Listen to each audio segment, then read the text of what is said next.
Hola, buenas tardes, ¿cómo están? Bienvenidos a la cuarta jornada de Kinesiología de la Universidad de los Andes. Mi nombre es Rafael Rossi, soy docente de la Escuela de Kinesiología de la misma universidad y kinesiólogo del equipo de extremidad inferior de Clínica Universidad de los Andes. Les doy la más cordial bienvenida a este segundo día de presentaciones donde hablaremos de distintos temas en relación a extremidad inferior. Hablaremos en primer lugar de dolor patelofemoral en corredores. También hablaremos de osteoartrosis de rodillas, estrategias de rehabilitación y finalmente cerraremos esta jornada con tenorrafia de tendón de Aquiles, actualización en evaluación y tratamiento. Bien, quiero dejarlos también invitados a la última jornada que tendremos el día 4 de noviembre, donde hablaremos de condiciones de columna, además de dolor crónico. Estas jornadas, como les recordaba, es la cuarta versión. Estas están organizadas por la Escuela de Kinesiología de la misma universidad y en especial también por el profesor Oscar Migueles. Aprovecho también de destacar que tenemos una encuesta de participación, por lo tanto los invito a todos los participantes del día de hoy a llenar esta encuesta porque así nos permite ir mejorando estas actividades y también todas las sugerencias son bienvenidas. Esta sesión también va a ser grabada, cosa que también la pueden revisar con calma en una nueva oportunidad. Bien, en primer lugar me toca hablar hoy día de dolor patelofemoral en el runner, antiguamente conocido como la rodilla del corredor. Después más adelante vamos a ver por qué se llama así. Y lo más importante que quiero en esta presentación es cambiar un poco el paradigma de esta condición, salir un poco de lo que es lo patomecánico, lo que siempre hemos conocido como causante de esta condición, y quiero ir un poco más allá, quiero ir a un enfoque más multidimensional. Los objetivos de esta charla son describir antecedentes relevantes de epidemiología, terminología y clasificación, describir los factores de riesgo asociados al dolor patelofemoral y finalmente describir el manejo kinesiológico actual en base a la mejor evidencia disponible a la fecha. En primer lugar, como les decía, ¿por qué se llama rodilla del corredor o por qué lo conocíamos antes como rodilla del corredor? Fundamentalmente porque es la zona anatómica que más lesiones acarrea en este grupo, en el grupo de runners, ¿ya? Podemos decir que es una lesión fundamentalmente de carga. ¿Por qué de carga? Porque sabemos que en cada paso que nosotros hacemos en el running, aproximadamente la carga que transmitimos desde nuestro pie hacia arriba es de aproximadamente unos 2,5 veces el peso corporal. Si lo trasladamos a la articulación patelofemoral cuando nuestro cuádriceps se activa, ya puede llegar a ser una fuerza de 4 veces el peso corporal. Si en una persona que corre aproximadamente con una cadencia de 160 pasos por minuto, podemos decir que tiene una carga por minuto de 320 veces el peso corporal. Por lo tanto, sí o sí es una condición que está asociada a carga. El factor biomecánico afecta, influye, pero no es hoy día lo más determinante y es algo que vamos a ir revisando un poco más adelante. También, ¿por qué puse a la mujer? Porque fundamentalmente es el grupo que mayor cantidad de lesiones de rodilla tiene, ya tanto en adolescentes como en adultos, ¿ya? En relación al dolor, ¿de dónde viene el dolor? Podemos decir que el dolor puede ser multifactorial, hoy día no se sabe específicamente de dónde viene, hay distintas estructuras que sí están inervadas a diferencia del cartílago, como puede ser el retináculo, la grasa de Hoffa, ¿ya? La membrana sinovial. Esas podrían ser estructuras que conducen el dolor, pero hoy día no se sabe a ciencias ciertas cuál es el origen específico de dolor en esta condición. En relación a epidemiología, tenemos una prevalencia anual de un 23% en adultos y un 29% en adolescentes. En relación a los runners, se calcula que aproximadamente 2,5 millones de runners tendrán dolor patelofemoral, y un estudio más reciente muestra que entre un 13 a un 30% de las consultas de lesiones asociadas al running son por dolor patelofemoral. Por eso esta asociación a rodilla del corredor. Un 25% de los pacientes persiste con dolor patelofemoral hasta 16 años post-intervención. Por lo tanto, es una condición que muchas veces persiste en el tiempo, ¿ya? Súper importante la terminología, ¿ya? Hay estudios que muestran que el hecho de enmarcar dentro de una condición puede acarrear creencias, kinesiofobia y otros factores fundamentales para el desarrollo de esta condición. Por lo tanto, hoy en día se trata de moverse la estructura y establecerlo en relación a la condición que voy a escribir más adelante. Por lo tanto, el dolor anterior de rodilla ya no se usa. La condromalacia patelar, sabemos que el cartílago no duele, por lo tanto es una estructura que no acarrea dolor. También salir del tema biomecánico propiamente tal. El maltracking patelar, una persona con dolor patelofemoral puede tenerlo, como no puede tenerlo, puede ser simplemente un hallazgo, el síndrome de malalineamiento rotuliano, etc. ¿Ya? También el síndrome de dolor patelofemoral ha cambiado su nombre y finalmente lo que sabemos hoy día y a través de los consensos hemos llegado a esta terminología que es el dolor patelofemoral. ¿Ya? El 2017 se creó el Instituto de Dolor Patelofemoral Internacional, que básicamente está organizado en relación a investigación, a realizar los mejores consejos para las personas que tienen esta condición, y cada 2 años ellos realizan un seminario donde van actualizando en distintas cosas. El primer seminario fue por allá el 2014 más o menos, y hoy día el último fue el año 2018. En relación a los últimos dos, ¿por qué son tan importantes? Porque ahí fue donde se estableció que el dolor patelofemoral es una condición clínica, es decir, nosotros nos alejamos de lo imaginológico y consideramos que el dolor patelofemoral es diagnosticado a través de la evaluación clínica. ¿Y cuál es su definición? Es un dolor caracterizado por ser un dolor alrededor o detrás de la patela de inicio insidioso que durante las actividades que impliquen carga, ya sea agacharse, escaleras, correr, etcétera, generen dolor. Como les decía anteriormente, las causas aún están en estudio y hay mucho todavía por descubrir en esta condición. Este estudio interesante de Tondreau del año 2017 muestra a mano izquierda vemos el dolor patelofemoral en personas con una persistencia menor a 5 años, que tiene una descripción un poco más específica, mientras que en la mano derecha tenemos un dolor un poco más amplio, por lo tanto también se propone que esta condición tiene algunos aspectos de sensibilización. Ahora vamos a hablar un poquito de los factores de riesgo. Como les decía anteriormente, antes se pensaba que el dolor patelofemoral era exclusivamente una condición asociada a factores patomecánicos, donde teníamos un problema de caída de pelvis, aducción femoral, caída de retropié, medio pie, etc.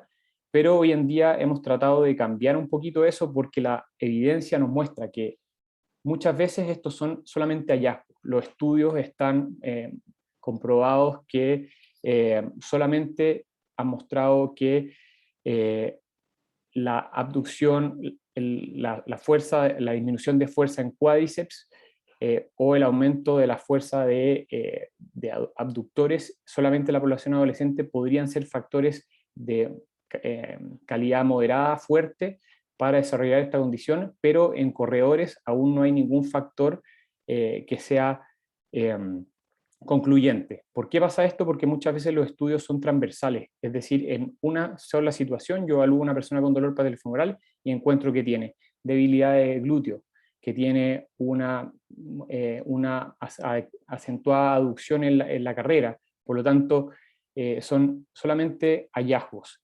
Y este estudio de Crossley muestra que hallazgos pueden haber infinitos en personas con dolor patelofemoral, desde condiciones asociadas a salud mental, condiciones de índice de masa corporal, etcétera, etcétera. Por lo tanto, hoy día no existen factores específicos que nos indiquen causalidad, ¿ya? Por eso faltan más estudios prospectivos o de seguimiento, ¿ya? Los estudios prospectivos han mostrado que hay otros factores que son más relevantes que vamos a ir viendo un poco más adelante. Esto sí es algo que hoy día está muy considerado a la hora de determinar esta condición, que es el tema de manejo de cargas. Ya tenemos dos cosas, tenemos la carga externa y tenemos la capacidad interna de los tejidos de soportar o adaptarse a esa carga. Por lo tanto, si es que en esta gráfica yo estoy entre la línea verde y la zona roja, es una zona donde mi cuerpo se puede adaptar. pero, por ejemplo, si yo paso a la zona, sobre la zona roja, generalmente nuestro cuerpo, ¿cómo responde? Puede responder con dolor, durante, después, o rigidez matutina, etcétera, simplemente porque estamos generando una carga que no somos capaces de soportar. Esto es muy frecuente en los corredores que corren cargas menores de 5 o 10 kilómetros y quieren iniciar en la carrera de la maratón y se pegan un salto muy brusco tanto en volumen como muchas veces en intensidad, y gatilla muchas veces con la aparición de dolor. Por lo tanto, esto es muy importante. ¿Ya? Hay un tema de homeostasis celular que me va a permitir una adaptación siempre y cuando sea en rangos seguros. El clásico too much too soon, que sabemos que también es muy relevante en este tipo de condiciones. ¿Ya? Por lo tanto, saliendo un poquito de la parte patoanatómica,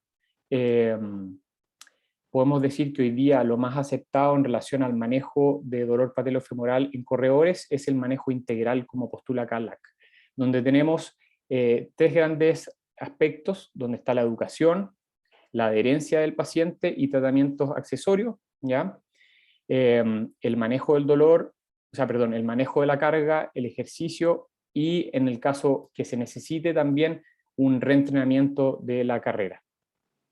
En relación al ejercicio terapéutico, el consenso de dolor patelofemoral del año 2016 ya estableció que el ejercicio combinado de musculatura proximal, glútea, y también el ejercicio de rodilla tiene efectos positivos en el corto, mediano y largo plazo en relación a función y funcionalidad en pacientes con dolor patelofemoral. Por lo tanto, independiente que yo en un paciente con dolor patelofemoral encuentre que, por ejemplo, tiene una debilidad glútea, yo no sé si esa debilidad se debe a el dolor patelofemoral o viene desde antes. Es difícil saberlo y no nos interesa, pero sí sabemos que el ejercicio sirve y mejora nuestra capacidad, por lo tanto es una buena indicación realizarlo, ¿ya?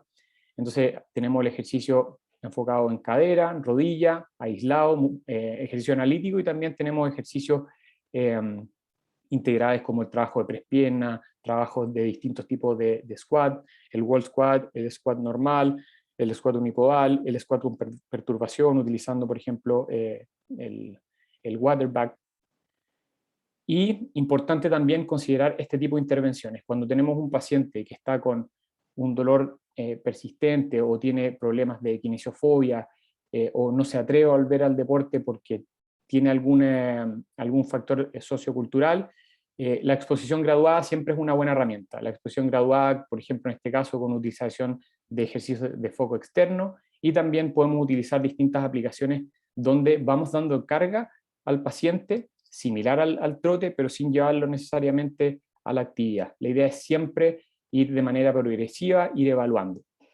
Muy importante. Y el otro aspecto que me gustaría recalcar, que es algo que yo creo que todavía está subvalorado, es el aspecto de educación, ¿ya? Esta revisión de Danilo de Oliveira Silva en relación a la educación de pacientes con dolor patelofemoral tiene como objetivo evaluar el efecto de la educación por sí sola o combinado con otro tipo de tratamiento, ¿ya? Y como conclusión ellos establecieron que la educación entregada por un profesional genera mejoras en dolor y función similares a las del ejercicio terapéutico combinado con educación. Por lo tanto, el simple hecho de educar al paciente, en el caso del runner, en cuanto a volumen, intensidad y frecuencia, puede ser un efecto importante a la hora de manejar esta condición.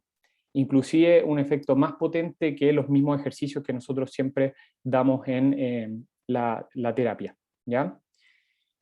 Y este estudio de Sculier del año pasado también yo se lo recomiendo mucho, y si quieren se los puedo enviar, porque acá abarca todo lo que hemos conversado, aspectos muy importantes.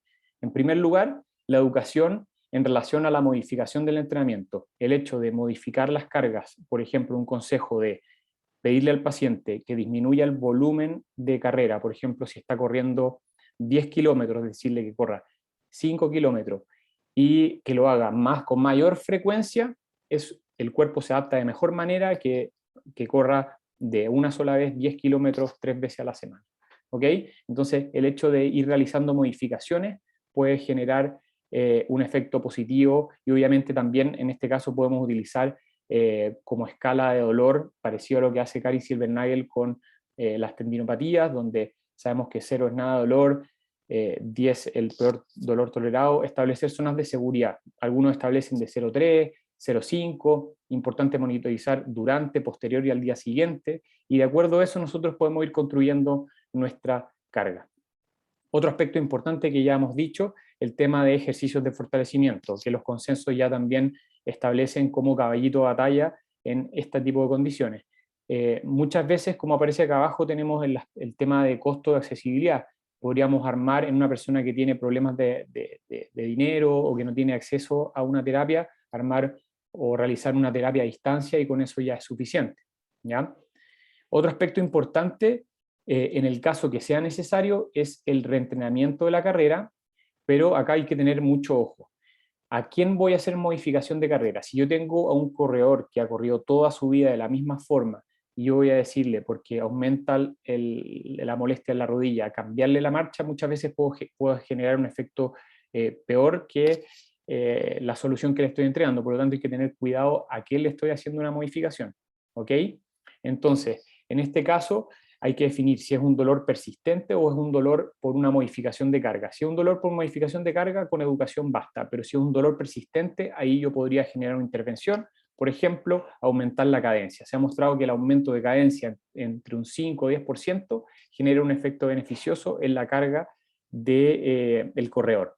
Eso puede también disminuir la aducción o el valgo dinámico, ya las cosas que sabemos desde el punto de vista biomecánico, solamente por el hecho de aumentar la cadencia. En relación al calzado, todavía está bastante en boga, pero se dice que la zapatilla minimalista tiende a quitar carga en la articulación patelofemoral, a diferencia de la maximalista, que uno dice la maximalista tiene una gran amortiguación, pero muchas veces es peor, y los estudios muestran que biomecánicamente la carga es mayor en la rodilla. Por lo tanto, zapatilla minimalista, pero siempre y cuando sea necesario realizar esa intervención, y la zapatilla minimalista tiene que ser una transición paulatina, porque la carga no es que desaparezca, simplemente cambia hacia la zona del tendón de Aquiles y hacia el tríceps sural. Tenemos que tener una estructura que sea capaz de tolerar esta nueva carga. Por lo tanto, se hace de manera progresiva con un trabajo bien guiado. Y finalmente, muy importante, los factores no mecánicos, ¿ya? Los factores no mecánicos, por ejemplo, se ha comprobado que el hecho de dormir menos de 6 horas puede ser un efecto fundamental en el desarrollo de este tipo de condiciones, el hecho de tener algún proceso de estrés también afecta, ¿ya? El hecho de también tener alguna alteración de salud mental, la ansiedad, ¿ya? La depresión, también se ha visto que son factores muchas veces más importantes que el hecho de la fuerza u otra de las cosas que nosotros siempre evaluamos. Por lo tanto, hay que saber con qué paciente nos enfrentamos. La entrevista sigue siendo fundamental en mi experiencia para determinar qué es lo que necesita cada paciente. Eso sería mi presentación. Si alguien quiere alguna de los artículos que puse en mi presentación, ningún problema, me escribe y yo se los envío sin problema. A continuación, voy a presentar a nuestro próximo expositor. Su nombre es José Manuel Rodríguez. Él es kinesiólogo por la Universidad Santo Tomás de Talca, diploma en medicina del fútbol por la FIFA, tiene formación de posgrado en hombro y rodilla, y además cuenta con un curso de biomecánica cualitativa aplicada al ejercicio impartido por la Neuromechanical Lab de España. Ha publicado parte de su trabajo en la revista de la CHOT y es autor del Manual de Primeros Auxilios Entre Todos Salvamos Vidas. Actualmente se desempeña como director de la Red Traumatológica Talca. A continuación, José Manuel nos presentará sobre osteoartrosis de rodilla, estrategias de rehabilitación.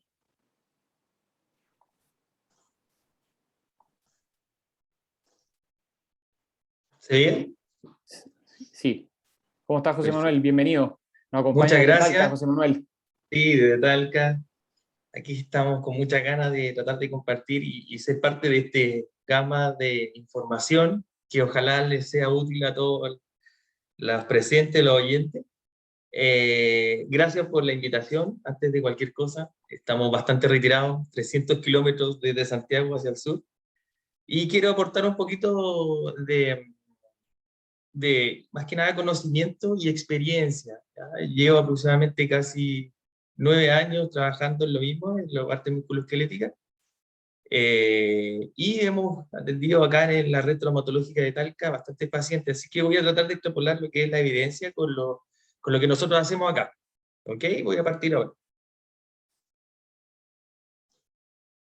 Cualquier duda, el correo está escrito acá, están todas las diapos, así que si alguien al final quiere hacerme alguna consulta o quiere algún tipo de evidencia, por favor, no duden en contactarme. Vamos a partir un poco con las estrategias de rehabilitación. Vamos a hablar un poco de cómo poder abordar ese paciente. Yo creo que una de las cosas importantes en la formación de pregrado es que la artrosis en sí y artrosis de rodillas se habla mucho. ¿Ah? Hay mucho conocimiento en la universidad, yo creo que le dan bastante con el tema de cómo poder abordarlo. ¿Ah? En los consultorios, en los hospitales, donde hacen sus centros de práctica, siempre hay una artrosis de rodilla que uno puede abordar. ¿Ok? Vamos a hablar un poco de la literatura. Principalmente la artrosis de rodilla es una deficiencia articular progresiva, principalmente también una pérdida de cartílago articular y hialino, un aumento de espesor y esclerosis de la articulación, y esto es una de las principales causas, el estiramiento de la cápsula articular y la debilidad de los músculos. Hay que dejar en claro que dentro de la articulación de la rodilla existe un gran porcentaje de la artrosis de rodilla que tiene que ver con la articulación patelofemoral. Ojo con eso, porque uno automáticamente cuando habla de artrosis de rodilla, me imagino yo la rodilla, falta de menisco, lesión del cruzado, etcétera, etcétera. Debilidad, desviación, que es una de las protagonistas de estas lesiones de la artrosis de rodilla. Como estrategia de rehabilitación de artrosis de rodilla tenemos lo que hacemos nosotros también acá en el centro, enfoque netamente de rehabilitación. ¿Ya? Nuestros traumatólogos tienen el concepto bien claro, que todo lo que nosotros hacemos en los pacientes es netamente con un proceso de rehabilitación previo. El viscosuplemento, algo que está muy en boca, que se hace desde mucho tiempo, y hoy en día se combina con algunos otros medicamentos como lidocaína, bupilidocaína, y lo que hacen también es netamente lubricar la zona, y específicamente saber cómo lubricar. Y por otro lado, voy a hablar un poquito algo relativamente nuevo, que es la nutrición, de qué factores pueden influir en combinación de la nutrición con la rehabilitación. Partiendo, vamos a hablar de la parte médica. Por ejemplo, el paciente acude al médico y el médico le presenta esta solución de la viscosuplementación. Se hace con ácido hialurónico, principalmente el medicamento premium es el Artum, ya que muchos de los colegas lo deben conocer. Se indica que posterior a la implementación del ácido hialurónico, se hace un reposo relativo en las personas de 48 a 72 horas y se le indica que entre 5 a 6 veces por día se ocupe la crioterapia, por 8 minutos aproximadamente. Por otro lado, tuve la oportunidad el año pasado de participar de un curso de nutrición asociado a rehabilitación, donde se generan cambios importantes en la parte celular. ¿Ok?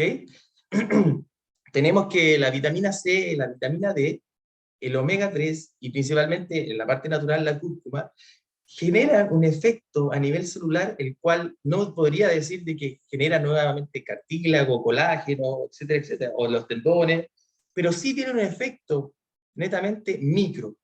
Nosotros lo hemos implementado con nuestros pacientes y la evidencia, o sea, de 5.000 PF que tuve la oportunidad de participar, a nivel celular genera algún impacto. Y eso asociado con la rehabilitación a una intensidad moderada, en combinación sobre 3 meses, genera un impacto importante en los pacientes.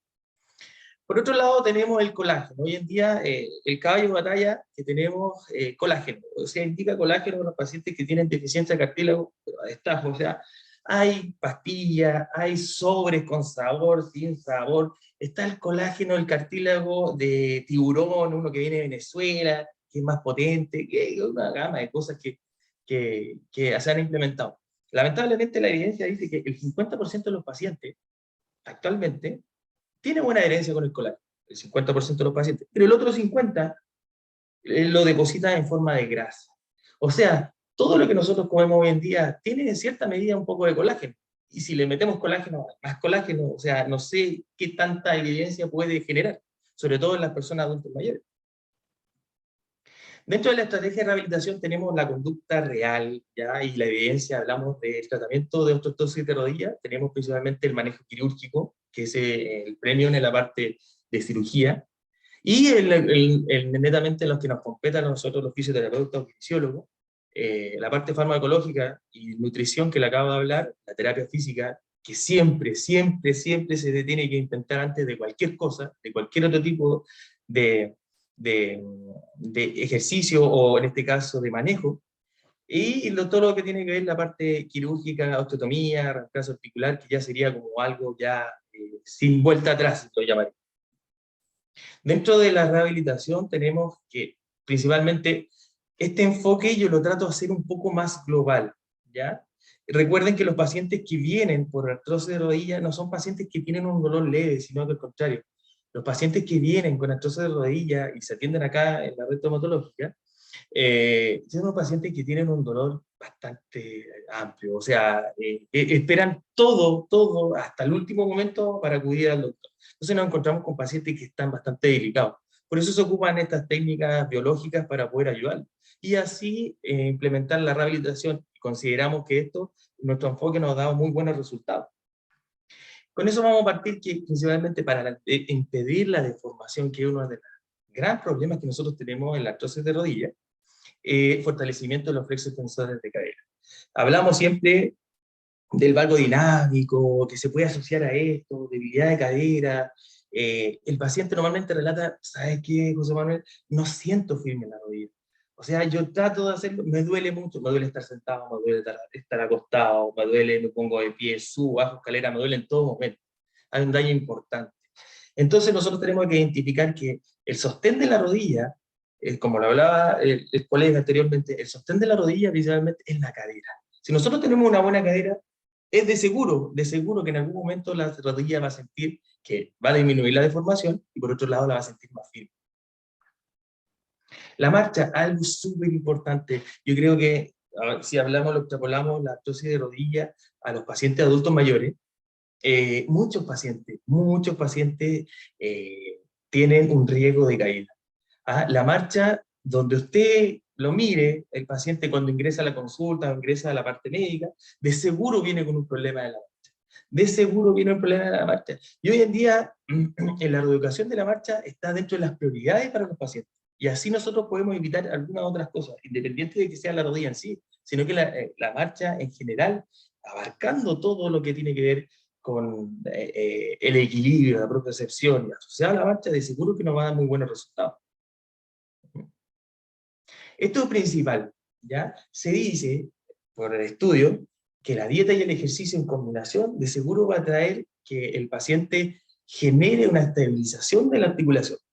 Me refiero a la dieta, que si baja de 3 a 5 kilos, porque normalmente, o sea, de 10 pacientes, quiero volver un poco atrás, de 10 pacientes, 8 tienen sobrepeso. Por dar un ejemplo, 8 tienen sobrepeso. Y si yo le indico al paciente que mejore la dieta de 3 a 5 kilos, una pérdida de 3 a 5 kilos, de seguro va a bajar la carga de la rodilla y el dolor hasta un 30% se habla aproximadamente. Y en el ejercicio, en combinación del ejercicio, normalmente hablábamos nosotros de ejercicios cíclicos, sin carga, no con mucha demanda. Por ejemplo, cuando siento que la rodilla está estable, lo voy a hablar personalmente de cómo lo abordo, le indico a los pacientes que hagan bicicleta sin carga. O sea, uno puede decir, pucha, o sea, en primera instancia, ¿cómo lo subo a la bicicleta? Sí, cuando yo siento estable el paciente que no le va a generar dolor, lo meto a la bicicleta. Y a la bicicleta con movimientos cíclicos, sin carga, de 6 minutos solamente, de seguro que va a generar un cambio importante en la articulación. ¿Mm? Este es el equilibrio de la propiocepción, y yo trabajo mucho y lo quería extrapolar no tanto a la evidencia, sino que a lo que nosotros hacemos acá, de que el equilibrio de la propiocepción la trabajamos con superficies planas. Es muy común hoy en día en las redes sociales ver en Instagram, en Facebook, una gama de ejercicios para la rodilla, pero, o sea, eh, bozo, cama elástica, o sea, una cantidad de ejercicios para la rodilla, o sea, impresionante. Cuando se carece un poco de conocimiento, nosotros nos aferramos a lo nuevo. Ah, voy a ir a hacer esto nuevo, le da evidencia, voy a aferrarme a esto porque sí le va a funcionar a mis pacientes. Todos los pacientes son diferentes. Pero yo quiero dejar en claro que para poder trabajar el equilibrio de la propiocepción, ojos cerrados, un pie arriba, un pie abajo, normalmente los pacientes hay que generar la estabilidad. Y eso se hace con mucha evidencia en superficies planas. ¿Ok? Esto también quiero abordarlo, el kinesiotaping. Tengo estudios sobre el tema del kinesiotaping, tengo una formación. Me parece muy atractivo, muy atractivo. No sé si mejora tanto el dolor, pero el sentir la rodilla con un taping le va a dar una estabilidad importante.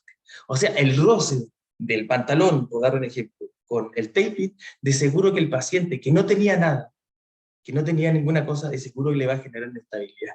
Y eso va a perdurar por mucho tiempo. Tengo un problema más, que los pacientes adultos mayores normalmente tienen la piel sensible. Y no sé si podrían tolerar bien lo que es el kinesiotaping. Así que mucho ojo, pero muy recomendable para que la sensación de estabilidad en la rodilla prime más que cualquier cosa. Estimulación eléctrica y contracción muscular, algo que los kinesiólogos, nosotros lo hacemos hasta fisioterapia, posición de los electrodos. Antiguamente se hablaba de que había que generar un poco a favor de la fibra, en la posición de la fibra, de 5 en 5, de 10 en 10, con descanso, en posición de 45. Bueno, hay una gama de cosas que uno puede generar 30 segundos, 2 veces al día. Hoy en día es muy común de que estos pacientes adquieran implementos como electroterapia. O sea, hoy en día me veo en Mercado Libre, hay electroestimulación, en todos lados los pacientes llegan con su máquina, oye, enséñame a ocuparla. O sea, no sé si será tan efectivo, pero creo que la estimulación eléctrica, como la vimos nosotros, o la vemos acá nosotros, lo generamos en una frecuencia de 10 en 10, y yo le doy un valor agregado que me gustaría compartir con usted, que descargué una aplicación que se llama Mirrorbox, que hace más que nada la sensación, o en este caso, el efecto de espejo. Entonces yo, dar un ejemplo, tengo mi vasto medial débil para generar una contracción muscular, y yo aplico lo que es la tablet y apunto hacia el vasto medial y me refleja el efecto espejo sobre la otra rodilla. O sea, o en este caso el vasto medial. Vasto medial derecho, pero en la tablet sale el vasto medial izquierdo. Y eso me genera una activación tanto cerebral como muscular, el cual me genera un mayor control motor. Y créanme que los pacientes con mucho dolor es muy difícil poder aplicarles técnicas o cosas más agresivas. Si no, tengo que ir paulatinamente e ir generando de cómo puedo mejorar que el paciente vuelva a sentir nuevamente firme su rodilla. Control motor y control postural viene desde la parte central. Creo que es un término de control motor. Es un término bastante atractivo para mí y lo ocupo en todo tipo de ejercicio. Trato de llevarlo al máximo. Creo que la tecnología hoy en día nos está aliviando bastante en cuanto a poder mejorarlo. Más que el ejercicio bruto que nosotros lo hablamos, lo digo sinceramente como bruto, que nos decían, ya, vamos a generar esa contracción de cuádriceps, vamos a poner un peso y arriba y abajo, fuerza arriba, fuerza abajo, fuerza arriba. Creo que el control motor pasa un poco más allá. La sensación de percibir el movimiento y controlar el movimiento, creo que nos va a dar muy buenos resultados, sobre todo en estos pacientes que generan mucho dolor y es muy difícil de abordar. En la posición postural igual. O sea, tenemos que generar que se genere una estabilización tanto de las articulaciones aledañas y que me den protección a la rodilla. Y para finalizar, terapia manual ortopédica está muy en boca. Me encanta la terapia manual ortopédica que se puede ocupar en estos pacientes. Hay algún tipo de rotaciones. Como experiencia hemos recibido pacientes, y personalmente lo digo, post-quiropraxia, no sé si será tan efectiva, no sé si te puede generar algún tipo de cambio. Yo me aferro a mi carrera, a lo que es la kinesiología, y al control motor, y al movimiento, y al ejercicio. Creo que son las herramientas más fuertes que nosotros tenemos. Durante mi tiempo y carrera de rehabilitación y la parte musculoesquelética, que es lo único que se hace de lo que es la kinesiología, he aprendido de estos grandes mentes pensantes de que el ejercicio físico en todo momento, muy bien aplicado, créanme que va a generar cambio. No sé si la quiropraxia con esos movimientos un poquito tan más agresivos va a generar algún impacto como es la rehabilitación. Se genera, acá en esta foto se muestra que está generando un tipo de movimiento un poco de rotación. Yo cambiaría un poquito este análisis porque dice que la terapia hormonal es eficaz para el tratamiento de artrosis de rodilla. Y yo ocupo como mi caballito de batalla en las primeras instancias un péndulo de rodilla. Abrir un poco la rodilla y cambiarle la percepción a la persona de que sí genera algún impacto, de poder aliviar esa compresión que está generando. Creo que es un poquito más eficaz que alguna de estas técnicas para estos pacientes. En general, como resumen, yo podría decir de que cada paciente es diferente, o sea, todas las artrosis son totalmente diferentes, el origen o el daño se genera en ciertas partes, pero todos lo viven de diferentes formas. Creo que una de las principales problemáticas que nosotros tenemos es el peso y la deformación y la desviación de la articulación.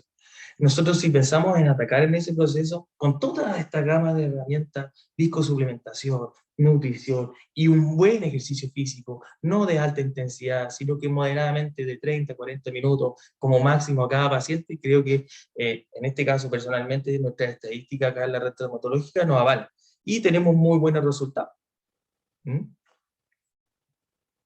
Hay un poco de referencia y muchas gracias. Muchas gracias, José Manuel, por esta presentación. Claramente aquí también hay información de la experiencia, ¿no es cierto?, de la realidad de regiones que muchas veces puede ser distinta a lo que nosotros estamos acostumbrados acá, con distintos recursos, pero también es cierto que te has puesto a la par con ciertas otras cosas, ¿no es cierto?, aplicaciones, y sé que también trabajas con otro cuerpo médico, ¿no es cierto? Bueno, recordar a los auditores que pueden escribir sus preguntas en el chat de preguntas y respuestas, como también, ¿no es cierto?, llegando cuando acerquemos al final de nuestro webinar, va a haber un link de encuesta que nos va a informar de qué aspecto podemos mejorar. Bueno, a continuación, ¿no es cierto?, para cerrar, ¿no es cierto?, esta jornada, les voy a presentar a mi colega, ¿no es cierto?, Luis Alberto Cousiño, kinesiólogo por la Universidad de los Andes, tiene diploma, ¿no es cierto?, en control motor y terapia manual aplicada a la clínica para cuadrante superior e inferior por la misma universidad y diploma en terapia manual de tejidos blandos de la Universidad de Chile. Actualmente es kinesiólogo del equipo, ¿no es cierto?, de extremidad inferior y medicina del deporte de la Clínica Universidad de los Andes y docente clínico de acá mismo. A continuación, Luis Alberto nos presentará tenorrafia, tendón de Aquiles, actualización en evaluación y tratamiento. Muy bien. ¿Se ve y se escucha bien, Oscar? Se escucha muy bien, solamente te falta agrandar la presentación y lo vamos a ver bien. Perfecto. Ok, muy buenas noches a todos. Muchas gracias por su participación. Como les comentaba Oscar, les voy a comentar un poco sobre las evaluaciones y los tratamientos que estamos realizando hoy en día en la clínica de la Universidad de los Andes con las operaciones que se están realizando en las tenorragias del tendón de Aquiles. Entonces yo les quería comentar un poco.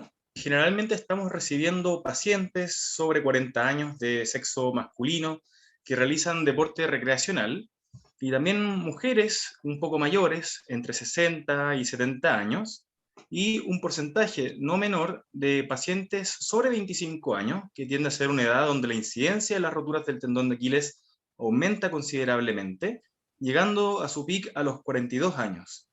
Estas roturas tienen una incidencia entre 3 a 18 personas por cada 100.000 habitantes y se dan generalmente en un contexto deportivo, en un 80%. Pero es muy importante recalcar que no necesariamente esta población corresponde a atletas competitivos, ya vemos que solamente un 8,3% de los atletas competitivos comparte una rotura del tendón de Aquiles dentro de esta población.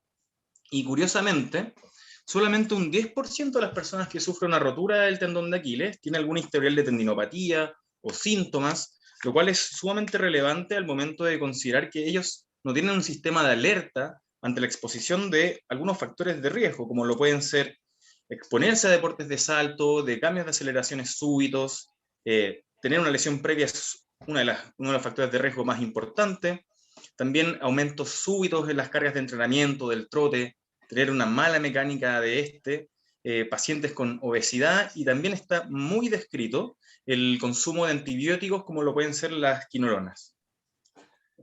A continuación, mostrarles las cirugías que estamos recibiendo. Son cirugías percutáneas llamadas Pars Dresden, pero estas son modificadas a diferencia de las Pars Dresden tradicionales. Estas consisten en una incisión que está por 3 centímetros sobre la rotura del gap, y se realiza ahí una incisión donde se introduce el aparato de Dresden, que podemos ver en el medio de la pantalla, y a través de este se establecen algunas suturas, como lo pueden ser una sutura de tipo transversal, y dos suturas de tipo transversal y una sutura bloqueada, la cual aporta principalmente a aumentar la resistencia de esta cirugía. Y como vemos en la derecha de nuestra pantalla, se realizan algunos anclajes óseos a nivel del calcáneo, lo cual aporta en la misma dirección. Y gracias a estos procedimientos, nosotros podemos decidir hacer protocolos acelerados o rehabilitación funcional, también van a ver en la literatura. Y la definición de esta es básicamente que nosotros podemos realizar carga precoz y movilización precoz. Ahora, si nosotros revisamos los metaanálisis de mejor evidencia o algunas revisiones sistemáticas, vamos a ver comparaciones en algunos parámetros entre los protocolos acelerados y los protocolos convencionales. Dentro de estos parámetros vamos a ver la elongación tendínea, el índice de rotura, el retorno laboral y deportivo, algunas complicaciones que pueden ser mayores o menores, la recuperación del rango de movimiento y también la fuerza. Y, ¿por qué no?, la satisfacción de nuestros pacientes. Entonces, en la mayoría de estos parámetros no vamos a ver grandes diferencias significativas entre un protocolo y otro. Es más, vamos a ver tendencias dándole el beneficio al protocolo acelerado, y sí encontramos diferencias significativas al momento de los cuestionarios de autorreporte, lo cual es sumamente significativo, y sobre todo los vamos a ver durante las primeras 6 semanas, que coincidentemente en el protocolo convencional vamos a tener a un paciente que tiene uso de bota. Tradicionalmente en estos protocolos los pacientes ocupan 3 taloneras que se van retirando cada 2 semanas hasta llegar recién a la 6ª semana a un apoyo neutro con bota, la cual puede perdurar un par de semanas más. Entonces, muchas veces debido a esto se puede ver este resultado. Ahora bien, ¿qué evaluaciones son relevantes que nosotros hagamos en la clínica? Como les comentaba, los pacientes a veces pueden llegar caminando en equino y nosotros rápidamente debemos corregir ese patrón.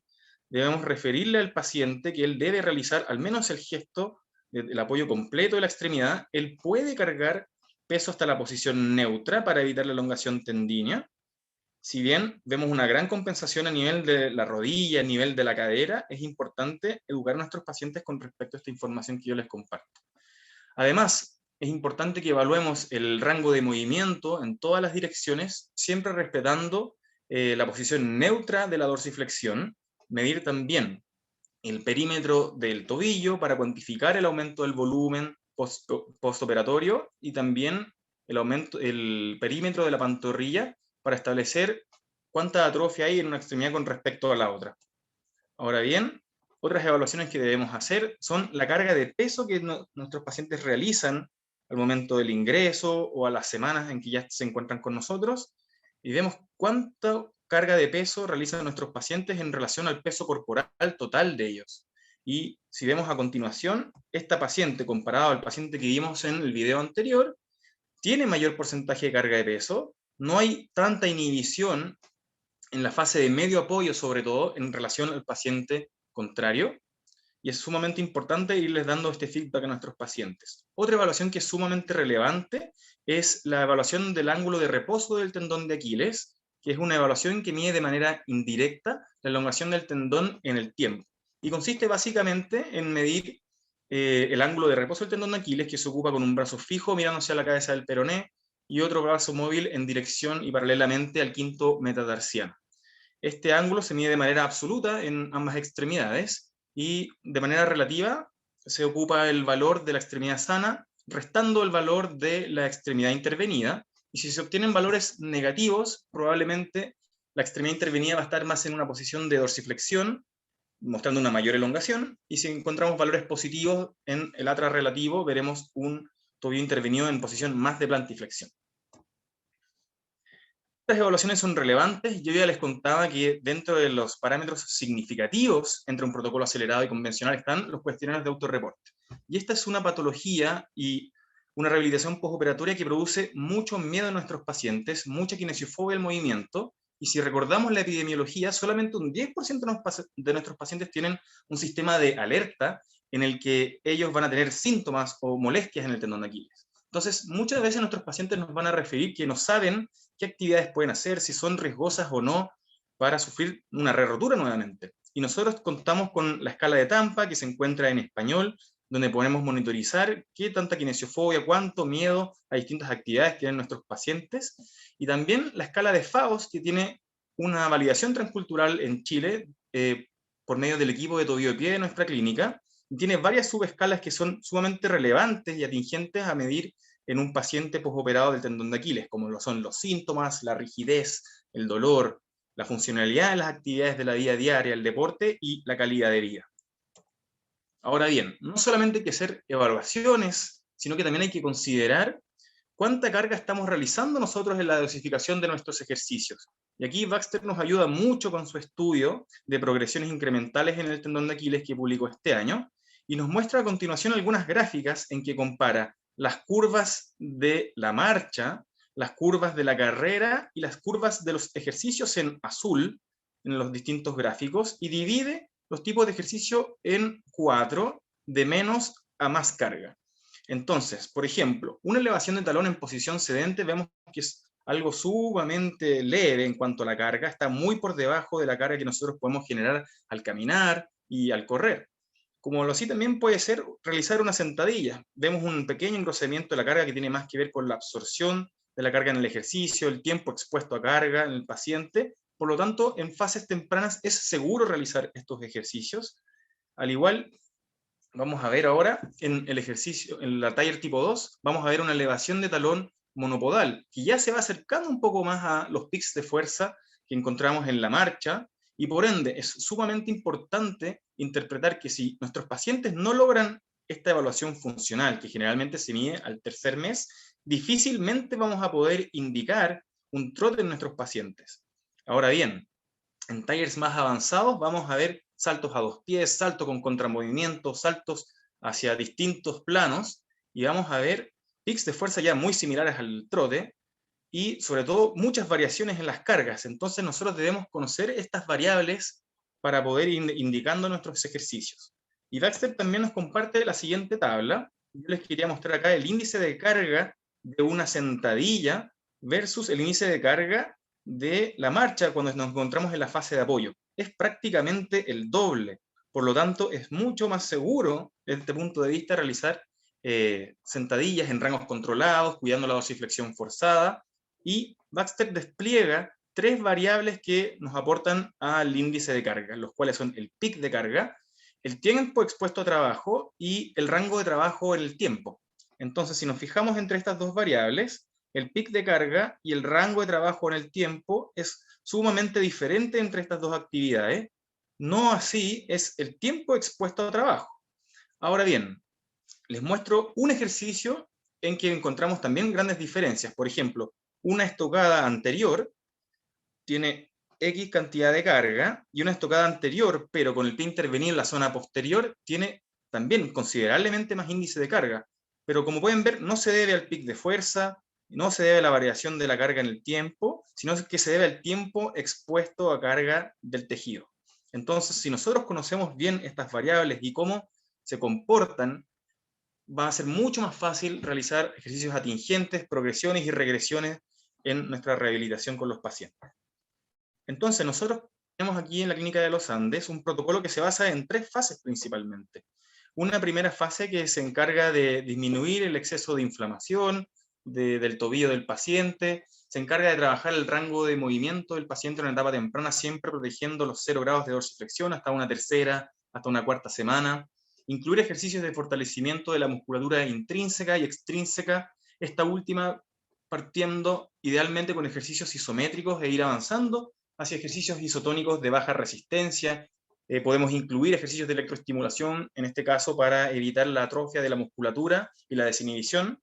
Y llegando a una primera fase, al término de una primera fase que no necesariamente debe ser al primer mes, vamos a ver que el paciente idealmente ya debiera caminar sin bastones, todos los objetivos van en pos de eso, y si bien vemos que el paciente no tiene una marcha exactamente simétrica, es importante que al menos logre ese nivel de carga, que no haya un gran nivel de compensación, hay un apoyo medio en la marcha logrado, y así vamos avanzando a una segunda fase donde ya vamos introduciendo ejercicios funcionales de cargas bajas, como lo son un step up, un step down en un piso bajo, una sentadilla en rango protegido, y también vamos aumentando el trabajo del rango de movimiento en carga, principalmente de la dorsiflexión, pero no de manera mantenida, cosa de no generar elongaciones tendíneas en etapas precoces, sino que de manera cíclica, cosa de que nosotros podamos proteger este tejido, y generamos también o introducimos ejercicios de fortalecimiento de la musculatura de la rodilla y la cadera, protegiendo en ejercicios tipo leg curl el apoyo en el sitio quirúrgico. Y un hito sumamente importante en esta fase es incluir ejercicios en cadena cerrada del tríceps sural, como lo pueden ser las elevaciones de talones bipodales. Entonces, dentro de esta tarea es importante dar un feedback, ya que el paciente puede lograr la tarea, pero si bien lo va a hacer a costa de compensaciones, como lo pueden ser transferir la carga de peso hacia la extremidad sana, como lo puede ser realizar la tarea a costa de flexión de rodillas, o aguantando un poco el peso con las extremidades superiores. Y todos estos ejercicios tratan de encauzar el objetivo de esta segunda fase, que es que el paciente ya logre ejercicios de balance de apoyos monopodales, estáticos, dinámicos, sin compensaciones, con buena tolerancia.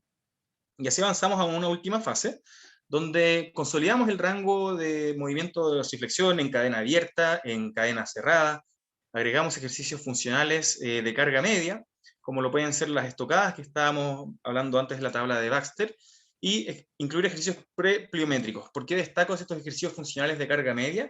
Estos van a generar una carga crónica y un aumento de la carga constante y progresiva del tendón de Aquiles, que nos va a permitir al tercer mes realizar una evaluación de elevación de talón monopodal. Ahora, la literatura es bastante clara y sugiere que solamente un 50% de los pacientes de esta altura logran realizar una elevación de talón monopodal.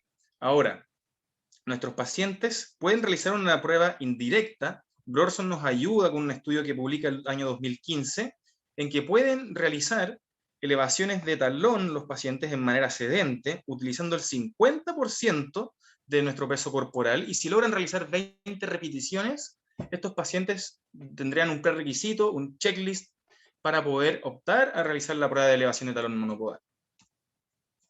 Ahora, yéndonos ya al tratamiento, vamos a ver en la primera fase, como les comentaba yo, ejercicios de electroestimulación con resistencias, ejercicios isométricos de la musculatura intrínseca, ejercicios isométricos de la musculatura extrínseca.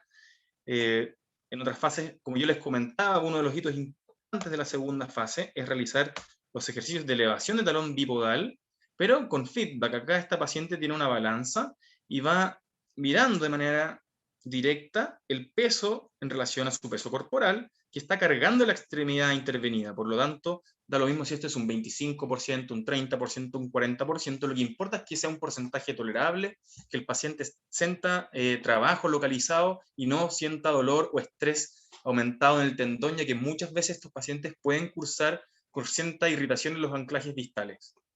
Yo les comentaba también que hay trabajo de dorsiflexión y plantiflexión libre en carga, pero de manera cíclica, cosa de proteger la elongación tendínea, ejercicios tipo step up y sentadillas en rango protegido, que hemos visto que son ejercicios seguros en base a las tablas que mostramos de Baxter.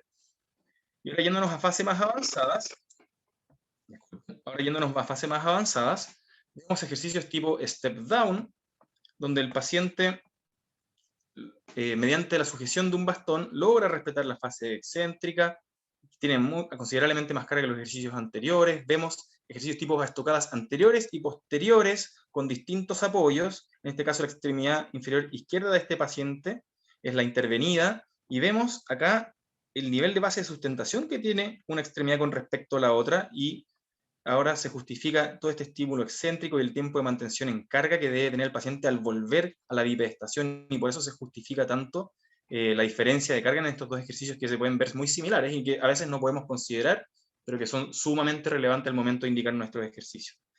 Ahora, incluyendo también ejercicios tipo marcha tándem, son ejercicios de balance más complejos. Ya vimos que la marcha en la fase de apoyo tienen cargas al menos medias, y esta paciente ya logra realizar ejercicios en línea recta, hacia adelante y hacia atrás, de buena forma, y los podemos incluir en estas fases.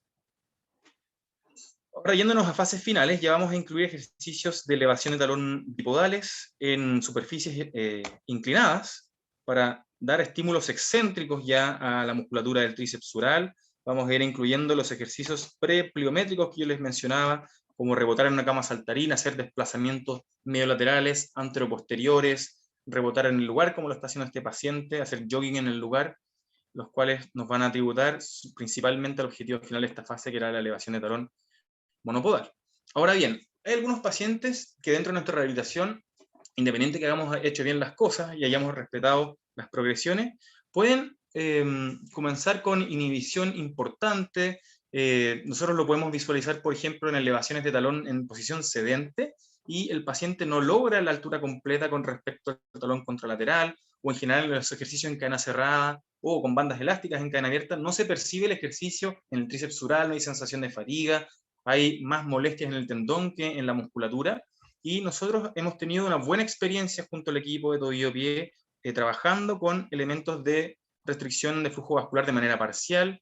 Esta es una evaluación que se realiza con la utilización de un Doppler vascular, y se determina cuánta presión es necesaria para ocluir el flujo sanguíneo total de la extremidad, y con eso nosotros trabajamos entre un 60 y un 80%, con los objetivos de desinhibición del tríceps sural, de aumentar la hipertrofia, mejorar la fuerza de los pacientes.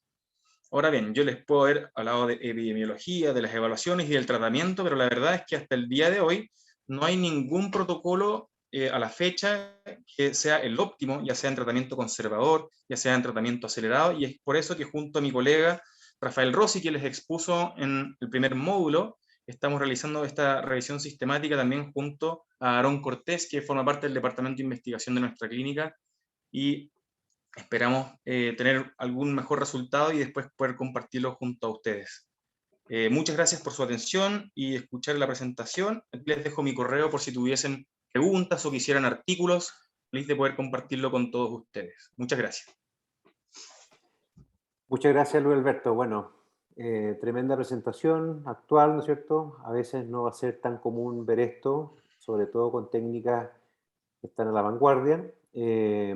Antes de empezar la mesa redonda y las preguntas y respuestas, recordar que luego va a salir un link para que ustedes puedan responder la encuesta de calidad, ¿no es cierto?, de este webinar, y así nosotros tener la posibilidad de mejorar algún aspecto que podamos, ¿no es cierto?, gestionar. Ahora, también agradecer, ¿no es cierto?, a la Escuela de Kinesiología de la Universidad de los Andes, a la Clínica Universidad de los Andes y al Centro Estudiantil de Kinesiología de la Universidad de los Andes por esta actividad. Bien, continuando con la mesa redonda, ¿no es cierto?, voy a hacer una pregunta amplia y también declarar que el docente y kinesiólogo Rafael Rossi tuvo que dejarnos por un problema personal, pero acá entre los tres vamos a dar respuesta a esto. Las tres presentaciones tienen que ver con la alteración de la función, ¿no es cierto? Dijo José Manuel, y también dentro de los objetivos finales de Luis Alberto, está la marcha y el trote, ¿ya? Que es algo común. Entonces la pregunta es, para los dos, ¿no es cierto? Pacientes con osteoartrosis, ¿pueden trotar, ¿no es cierto? ¿Es objetivo llegar al trote? Y en relación a Luis Alberto, ¿qué consideraciones tienes tú de los objetivos que vas logrando para decir que este paciente en X estadio puede trotar? Bueno, en el caso de la osteoartrosis, va dependiendo netamente del paciente. O sea, nosotros lo extrapolamos al paciente adulto mayor. de que si se planteaba como objetivo el trote, no sé si será tan viable como las actividades de la vida diaria, y nosotros cambiamos el concepto a normalizar solamente. Creo que si se pudiera, o sea, plantear como objetivo, yo creo que, ¿por qué no? O sea, ¿qué nos limita a poder generar algún tipo de paciente que pueda trotar? Dentro de los objetivos, y si el paciente responde bien al tratamiento, es bastante viable dentro de todo. Nosotros lo único que queremos de los pacientes es tratar de buscar su funcionalidad y que vuelvan a la normalidad. Y si dentro de eso su normalidad es total, y se dan las condiciones, efectivamente se puede hacer. Perfecto. En relación a las tenorragias, yo creo que no hay solamente un parámetro a considerar para autorizar el trote. Actualmente se están realizando baterías de pruebas y creo yo que eso se está haciendo en muchas cirugías. No hay solo un parámetro que mande para poder dar el alta al trote. Y en el caso de las tenorragias es importante al menos descartar con cuestionarios de autorreporte la kinesiofobia. Si el paciente no se siente muy seguro y es bastante reacio al trote, probablemente eso nos va a indicar al menos como para descartar que el paciente no está listo. Ahora bien, si el paciente tiene una elevación de talón monopoal lograda, al menos logrando un 90% de la altura de la elevación de talón con respecto a la contralateral, tiene evaluaciones de Hop test, de E-balance, de RM, que no se alejan más de un 80% en el índice de simetría de la extremidad inferior, y a eso le agregamos que por ejemplo, la Universidad de Massachusetts agrega que hay 3 semanas en que el paciente realiza combinaciones 3 veces a la semana entre trote y caminata, y el paciente no presenta dolor, no presenta aumento de volumen, no presenta disminución de la función, y nos encontramos al menos en fechas ya de reintegro deportivo, es decir, de 5 o 6 meses, el paciente perfectamente podría lograr a trotar. Perfecto. Bueno, han llegado un par de preguntas por acá y las voy a leer. Hay una pregunta de colega Andrés Lastra, ¿no? Dice, y esta pregunta es para José Manuel. En los pacientes con artrosis de rodilla, ¿por qué utilizar viscosuplementación si no genera cambios y no posee evidencia? Además, que dilata más la cápsula y genera mayor inhibición artrogénica, ¿ya? Y es la disminución de la carga en rodilla que mejoraría, ¿no es cierto?, los síntomas por pérdida de peso, o realmente se produce por la pérdida de porcentaje de grasa, lo que disminuye un estado proinflamatorio y los marcadores de este. ¿Qué podría responder a esa? Son dos preguntas o Comentario y 3 preguntas pregunta. en una. Claro, vamos a partir primero con educar en esta situación la viscosuplementación. En este caso, la viscosuplementación se hace aproximadamente en cuanto al porcentaje o en lo ml, son de 3 a 4 ml, eso es lo que se indica, no más allá de eso. Y nos genera una dilatación de la cápsula, como dice aquí el colega, y genera mayor inhibición artrogénica. Lo que sí está comprobado que sobre 30 ml genera una inhibición de casi el 50% o en este caso la inhibición del cuádriceps. Y sobre el 60%, el 60 ml la inhibición total. Entonces estamos hablando de la implementación de una dosis bastante baja, lo que hace netamente es lubricar la zona y buscar que esto se mejore por ese lado. Y la disminución de la carga en la rodilla mejoraría los síntomas por la pérdida de peso. Efectivamente, el estrés mecánico puede generar de que esto disminuya. Y estoy totalmente de acuerdo con la pérdida de la grasa. O sea, los pacientes disminuyen en estado proinflamatorio, pero debemos recordar que la mayoría de los pacientes con artrosis de rodilla son obesos, y esos presentan un factores favorables de inflamación crónica. Entonces tenemos que más o menos definir de qué se trata el abordaje del paciente con artrosis de rodilla. Veámoslo un poco más global, más que enfocarlo al individual. Perfecto. Bueno, recordar a los auditores que están conectados todavía que hay un link para que ustedes puedan dar su opinión en relación a la calidad de este webinar. Una pregunta para Luis Alberto. Bueno, ¿y qué pasa con los pacientes que tienen rotura del tendón de Aquiles y no tienen la posibilidad económica o no tienen las coberturas apropiadas para hacerse esta cirugía y claramente variar el protocolo que tú propones? O sea, probablemente van a optar por otra cirugía, o que sea del costo, o también existe la opción, en algunos casos, de no operar. Por ejemplo, en adultos mayores, por los niveles de cicatrización del tejido y de reparación, se puede usar órtesis a unos 5 o 6 meses, y a largo plazo se ha visto que tiene resultados similares a los de un postoperatorio con una cirugía percutánea o una cirugía abierta, y al final yo creo que depende un poco del nivel de actividad del paciente. Si tenemos un paciente deportista de alto rendimiento, probablemente es importante que sí curse con una cirugía, pero si es el caso que menciono, probablemente podría realizar un tratamiento ortopédico conservador. Perfecto. Bueno, entonces la posibilidad sería combinaciones de tratamientos médicos más un protocolo, ¿no es cierto?, dilatado, ¿no es cierto?, en estos pacientes que por una u otra causa, desde económico hasta cualidades propias del paciente, no tienen la posibilidad de operarse. Una pregunta para el colega José Manuel.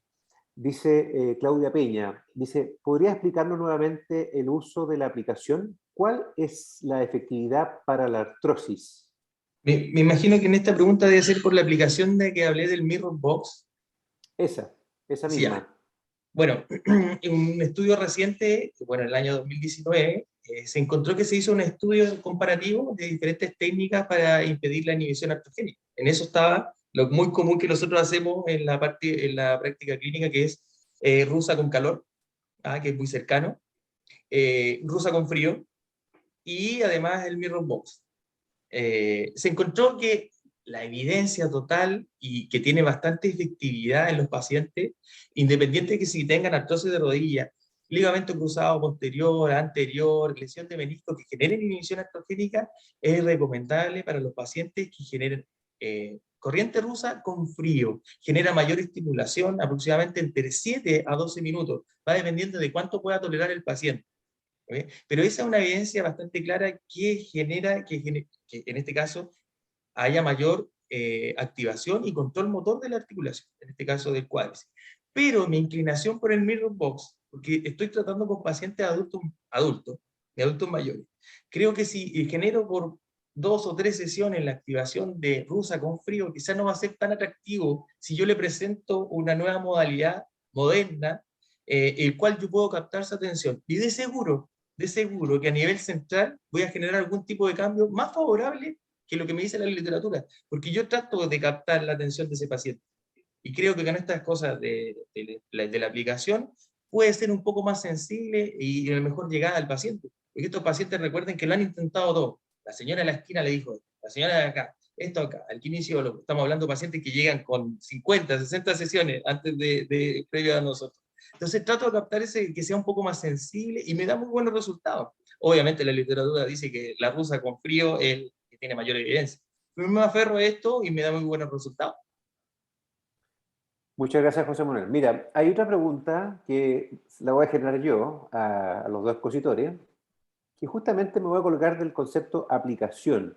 Y las aplicaciones hoy por hoy las vemos de o una tablet o de un celular. ¿Qué creen ustedes en relación al paciente que asiste a kinesiología, que está todo el rato mirando su celular, no en la aplicación que ustedes ponen, sino que o en redes sociales o en WhatsApp? ¿Han visto diferencias en la ganancia de distintas cosas medibles desde el punto de vista clínico? Quien quiera dispara y después el otro colega. Perdón, no lo escuché. Cualquiera de los dos puede responder. Me interesa la ¿Cuál es el efecto? de los dos. Bueno, vamos a la respuesta. ¿Cuál es el efecto negativo del celular a todo esto? Sí, es un gran dilema, un gran problema que es difícil de poder abordarlo. De seguro, tuvimos la suerte de hacer un mini estudio acá de cuántos pacientes toman su celular en el momento de la rehabilitación. O sea, nosotros estamos en una búsqueda incansable de que ellos, o sea, achicamos de una hora, que antiguamente lo hacíamos una hora completa, 1 hora y media a cada paciente, a tratar de enfocarnos 30, 40 minutos para captar su atención. Y entre eso nos encontramos que el celular, hay gente que trabaja, mucha gente que trabaja con su celular y que vive de su celular, el cual es muy difícil captar la atención para generar estos cambios.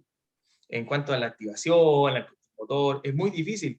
O sea, por dar un ejemplo, un ejercicio frente a un espejo y el celular en diagonal en 45 grados, o sea, yo creo que en 15 minutos debe verlo más de 500 veces. si es que prende la luz, si es que no prende la luz, de que si funciona, si me mandó el correo, si no me mandó el correo. Y hay gente incluso que dice, espérame un poco, que tengo que contestar. Y eso yo considero que si nosotros abordamos de esa forma, cada vez va a ser mucho más lejano poder captar la atención y poder rehabilitar bien. Es un problema que no hay que medirlo. ¿Cuál es mi estrategia? Televisión. O sea, captamos la televisión, música, deporte, que sea el caso, para tratar de sacarlo un poco de ese concepto tecnológico. Muchas gracias. ¿Qué opinas tú, Alberto? No, es un temazo porque a diario vemos pacientes que dilatan el tiempo de las sesiones con el uso del celular. Como dice José Manuel, hay pacientes que ingresan al servicio hablando por teléfono, se pasean 20 minutos, realizan 3 ejercicios en 40 minutos por el uso del celular. Entonces, también hay un tema de optimización de tiempo. Nosotros tenemos un flujo de pacientes que debemos ir atendiendo, no solamente el punto de vista del aprendizaje del paciente, pero sin duda que un paciente que tiene un feedback visual y que está atento a su ejercicio, el aprendizaje motor va a ser sumamente más rico. Y la estrategia que ocupo yo al menos es que realizo ejercicios donde el paciente debe ocupar sus manos básicamente, entonces de esa manera lo perjudico y no lo dejo ocupar el celular. Lo subo arriba, le invento arriba una superficie inestable, entonces debe estar concentrado, le digo que debe mirar el espejo y revisar la alineación de su cuerpo, lo hago ocupar una balanza y que esté pendiente, lo hago partícipe del ejercicio de manera activa, cosa de que no tenga la opción de usar el celular. Esa es alguna estrategia que ocupo yo. Pero ustedes han notado, si bien es cierto, ¿no es cierto? Los auditores aquí también se están preguntando, ¿es un tema más bien estratégico de optimizar tiempo o ustedes creen que clínicamente el paciente que no está enfocado, la evolución es más baja? No, de todas maneras. Es mucho más baja. O sea, nosotros desde el comienzo empezamos a educar a los pacientes y empezamos a explicarles qué es lo que debieran sentir con cada ejercicio. Les damos ejercicios para casa, para que ellos sepan reconocer y que ellos mismos se empoderen de la rehabilitación. Y si ellos están conectados al celular, difícilmente van a poder ser ellos mismos partícipes de la rehabilitación y obviamente el aprendizaje va a ser mucho peor. Yo no lo he cuantificado instrumentalmente, pero al menos uno sí tiene identificado a aquellos pacientes que abusan del uso del celular en la terapia y ve muchas veces que tiene un avance peor que aquellos que no lo ocupan. Totalmente de acuerdo con Luis, o sea, no tenemos ningún beneficio con el tema del celular, o sea, al contrario, hay que buscar alguna estrategia de tratar de captar su atención, siempre nos va a perjudicar el tema, nos va a desconcentrar, yo creo que pasa por un tema de concentración. Que sean una repetición o 2 repeticiones de 15 veces, pero que sean perfectas, o sea, tratemos de optimizar eso, porque antes siempre hablamos 10 de 10, etcétera, etcétera, pero tratamos de optimizar, aunque sean 15, pero que sean bien hechos, y que dejemos un poco el celular de lado para tratar de que esto se concentre y que generemos el impacto importante y la normalización de esta lesión. Bueno, es un tema a tratar, es un tema a tratar. Bueno, acá una colega, Pamela Ducó, me imagino que así se dirá el apellido, ¿no es cierto? Dice que yo diría más que enfocado, comprometido con su recuperación. No puedo dejar pasar que recuerdo haber leído artículos que comparaban, por ejemplo, personas con dolor lumbar, que nos salimos del foco de extremidad inferior, pero que había gran diferencia entre las personas que tenían licencia, que eran dueños de la empresa o que eran empleados de la empresa, ¿ya? Y claramente la persona dueña de la empresa se concentraba más, ¿no es cierto? Estaba más involucrado y era protagonista de su tratamiento y evolucionaba más rápido, versus quien, ¿no es cierto?, no era el dueño, sino que le pagaba la licencia y prácticamente como que bajaba la atención. Yo creo que muy probablemente ya habrán algunos artículos al respecto del foco, ¿no es cierto?, y de la atención y la percepción. Hay mucha información que entra por el sistema visual, ¿ya? En lo que es calidad de movimiento, alineamiento, relación de segmentos unos con otros, ¿ya? Me gustaría una última pregunta y recordar a los auditores que aún no hayan contestado, ¿no es cierto?, el link, ¿no es cierto?, de calidad de este webinar, poder hacerlo, demora menos de 1 minuto. Luis Alberto, tú hablaste del concepto de kinesofobia. Me gustaría que pudieras explicar, ¿no es cierto?, a los colegas que son regiones o probablemente algún alumno de 5º año, cómo te afecta, qué es lo que es y cómo la mides. Sí, totalmente. En primero, la definición de kinesiofobia es miedo al movimiento y específicamente al segmento que uno está tratando.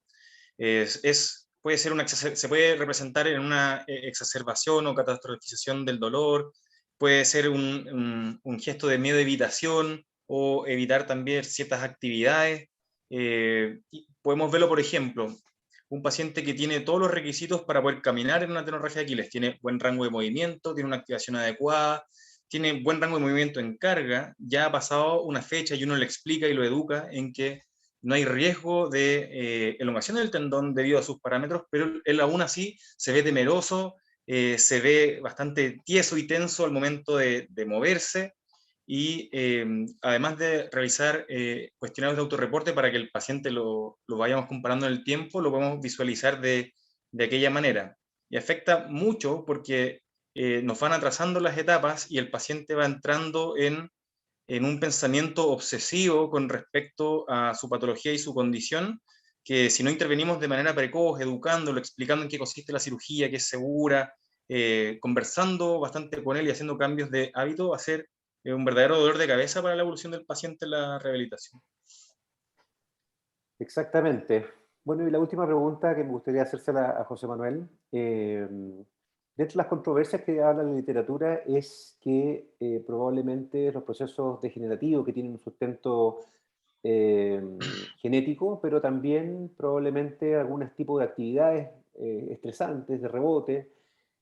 ¿Tú qué dirías, José Manuel? ¿El ejercicio en sí podría acelerar los procesos degenerativos de rodilla o no? Si le puede ser perjudicial a eso para la pregunta. Yo considero que depende del tipo de ejercicio. O sea, considerando todas las limitaciones de cada paciente, yo considero que el ejercicio bien planteado y bien hecho, con todas las limitaciones, enfocando bien lo que es el diagnóstico y el tratamiento, considero que no debería tener mayor relevancia. O sea, sí puede generar mayores cambios en cuanto a la estabilización del paciente. No creo que pueda ser perjudicial cuando está bien aplicado. Esa es ¿Y el deporte en mi sí? ¿Qué opinas tú? yo estoy en pro deporte, siempre. O sea, pro deporte, pro ejercicio de diferentes formas, ya sea un ejercicio mínimo o un deporte mínimo que genere una distracción y asertividad para cada paciente. O sea, yo considero que sí, siempre en pro beneficio de la actividad. Muchas gracias. Y aquí llegó una última pregunta, en honor al tiempo, ¿no es cierto? Para Luis Alberto, dice, de Víctor Arévalo. Una pregunta para Luis Cousiño, dice, ¿cómo podría saber en qué momento el paciente ya está preparado para aumentar el rango de tobillo sobre los 0 grados de dorsiflexión? Muy buena pregunta. En estricto rigor, conversando con los doctores de tobillo-pie en base a esta cirugía y en el protocolo que hemos realizado, la dorsiflexión se protege en rango neutro hasta la tercera, cuarta semana postoperatoriamente. Sin embargo, nosotros igual debemos considerar cómo el paciente nos va permitiendo aumentar el rango, como decía antes Oscar, cómo está la kinesiofobia de ese paciente, porque de repente esta sensación de tensión en la zona posterior de la pantorrilla, que se debe principalmente a las suturas proximales o a los anclajes distales, puede generar un poco de miedo en el paciente. Al menos desde esa fecha, nosotros sabemos que es seguro ir trabajándolo a tolerancia, no hay que forzarlo. Nosotros tenemos hasta la octava, décima semana para lograr el rango completo de dorsiflexión, así que no es algo que debemos apurar. Muchas gracias. Bueno, agradezco también a todos los auditores que estuvieron conectados, a nuestras grandes ayudas de Magali y Evelyn, que hacen posible que nosotros estemos aquí conectados y tenemos las espaldas seguras. Así que, bueno, los dejo invitados para la última versión de webinars, ¿no es cierto?, que se hacen 2 semanas más, en donde tocaremos conceptos de columna y dolor crónico. Yo más bien me despido, siendo director de este webinar, y los espero la próxima jornada. Muchas gracias, José Manuel, muchas gracias, Luis Alberto y Rafael Rossi. Que estén muy bien. Hasta luego.